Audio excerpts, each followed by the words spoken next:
విజయవాడలో ఒకప్పుడు రౌడీయిజం రాజ్యమేలింది. ఆధిపత్యం కోసం అలజడులు సృష్టించారు కొంతమంది.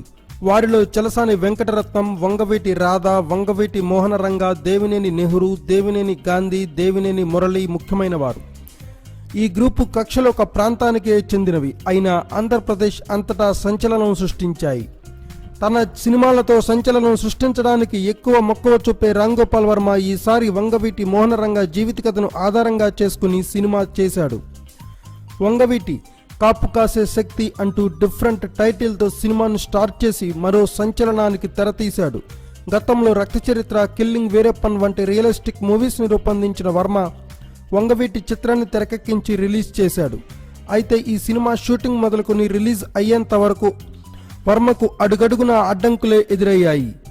అయినా వాటన్నిటినీ లెక్క చేయకుండా వర్మ అనుకున్నదే కరెక్ట్గా చిత్రీకరించాడు.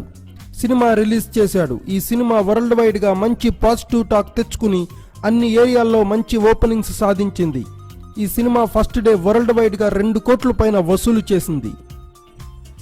Thanks for watching. Please subscribe our channel.